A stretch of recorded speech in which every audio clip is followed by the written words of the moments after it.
जब से मोदी जी ने हमसे वो 7 रिक्वेस्ट करी हैं कि भाई 1 साल गोल्ड मत खरीदो, थोड़ा बाहर कम घूमने जाओ, डीजल का कम, पेट्रोल का कम यूज करो, वर्क फ्रॉम होम कर लो, तो लोग है ना एकदम टूट पड़े हैं उन पे।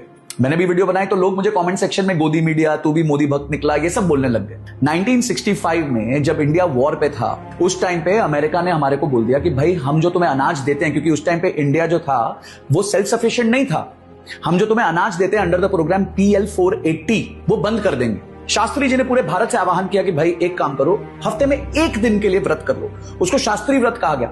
और भारतीय जो हैं उन्होंने 1 दिन का व्रत किया, सोमवार को व्रत करते थे, जिससे हमारे देश की तरफ कंट्रीब्यूशन हुआ और शास्त्री जी की बात लोगों ने मानी। और उस टाइम पे एक नारा चला, जय जवान जय किसान, क्योंकि उस टाइम लोग कांग्रेस बीजेपी नहीं सोचते थे, भारतीय थे। फिर वापस जब युद्ध की बारी आई तो इंदिरा गांधी जी ने सबसे रिक्वेस्ट करी कि भाई युद्ध है, जो गोल्ड दे सकते हो हमारे को ताकि हम युद्ध लड़ सके दीजिए। उन्होंने खुद भी गोल्ड दिया।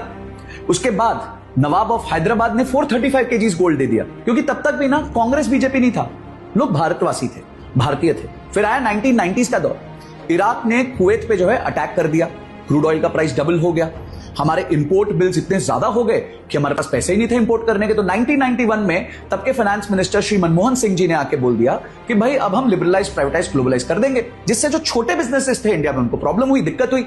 पर भारतीयों ने दिक्कत फेस करी। फिर 2012-13 में चिदम्बरम जी आए, उस टाइम कोई युद्ध भी नहीं था, कोई प्रॉब्लम भी नहीं थी, तब भी उन्होंने हमसे रिक्वेस्ट करी कि थोड़ा गोल्ड कंजम्पशन कम कर लो ताकि हमारा इंपोर्ट बिल कम हो जाए। तो भी लोगों ने पार्टिसिपेट किया, कि शायद तब तक भी लोग भारतवासी थे।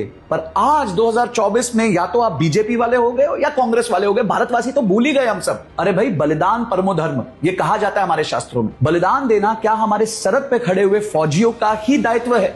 हमारा दायित्व नहीं है। हमें कौन सा बोला गया कि जाओ और गोली खाओ? हमें सिर्फ इतना बोला गया ना, थोड़ा अपने ऊपर रिस्ट्रेंट कर दो। और लोग कह रहे हैं कि गवर्नमेंट का फेलियर है।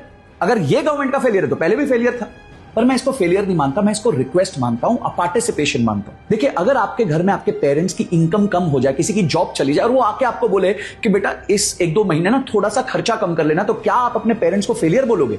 क्या बोलोगे पापा आप फेल हो गए? तो आज अगर हमारे पेरेंट्स ने हमें आके बोल दिया है, देशवासियों को बोल दिया है, भाई थोड़ा कंट्रीब्यूशन कर दो, तो कर लो जो कर सकते हो। इसमें ये क्या हो गया कि भाई सरकार फेल हो गई है और ऐसे कांग्रेस और बीजेपी, ये सब करने की जरूरत नहीं। आप भारतवासी हो, भारतवासी की तरह सोचो। आपको गोली खाने के लिए नहीं बोला गया है, आपको सिर्फ थोड़ा सैक्रिफाइस करने के लिए बोला गया है। तो गाइस, एक बार के लिए रिक्वेस्ट करूंगा, बीजेपी, कांग्रेस, मोदी, गांधी सब कुछ छोड़ दीजिए, एक भारतवासी की तरह सोचिए।